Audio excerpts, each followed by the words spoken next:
Great. So we decided to film a little bit of a discussion and then do a summary analysis in this video because some of our students want to be featured. So we're gonna have Lily. Okay. Then we'll have Chris go first and then we can have Lily go. So let's start off with you, Chris. What did you think about this story?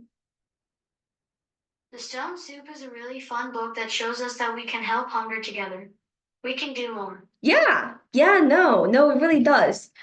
Now, what Chris really took an example to is talking about how it talks about us as a community. If we're sharing, if we're trying to give food together as a community, then even if there is hunger and famine, like the book says that there was, it doesn't matter. Everyone can bring one thing that they have, and once there are 80 people together with one item each, that's 80 items for everyone to share. And that's the beauty in sharing. And next we're going to have who did I say? Oh yeah, okay, Lily. Lily, what do you think about this stone soup? This book is important because it talks about sharing. Sharing help their poverty because they are together. It's a community. So well said. Now, what Lily talked about this time is about how we're a community. And oh, I think we have a little bit of an echo. And I think this is so important for us because if we're a community, not only can we share our food, but we share the cultures that we have. Is that everyone who wants to speak on the Zoom? Great. Okay. So, to give you guys a summary of what we had a discussion about, for those of you watching this video online, is we talked about the beginning of the book first, when they give us a little hint that this village has famine and poverty and they're not welcoming to strangers.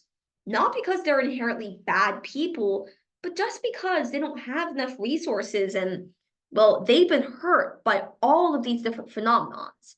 However, as the story progresses, we can see how they're making the stone soup and convincing the villagers to start bringing small ingredients, bigger and bigger and bigger until everybody's trying to contribute.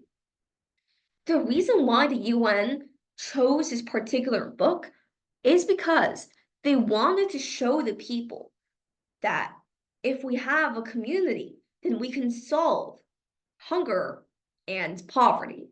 However, if we're split apart, we can't get anything done. So even if there are five hungry people, if those five hungry people have just one piece of food to share, when they get together, that can help move us towards zero hunger. And although poverty and hunger aren't just as simple as always sharing, the idea in of itself about how important our national and international community is exactly what the United Nations wants to tell us through the stone soup. So overall, this book and other books that we can find online about poverty and hunger are all trying to teach us a lesson to be thankful for what we have and to turn to our neighbors, not with hostility, not with anger, but with the minds of being willing to love and spread that love. So, if you want to learn more about zero hunger and no poverty, you can always check out our lecture 3.1 video that will cover the basics of this UN SDG goal. You can also look at our read aloud that we just filmed about 15 minutes ago. And you can always come to the EloEllie.com website. And for everyone here in the class, on the Zoom, and watching the video online, we do have a new podcast season that just recently opened. It's season 4 called The Future Rewritten, and it's the youth talking about topics like this.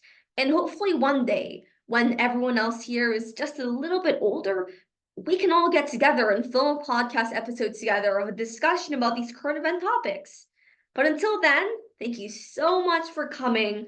I'm really sad that we only have one class left, but at the same time, we'll have more sessions and more different activities over the summer, so always stay tuned for that. And I'll see you next class. This Friday, please show up. It's from 1 to 3 p.m. You can come to the La Cañada Community Center or you can always join us online like our students today. Thank you so much, and I guess I'll see you next class.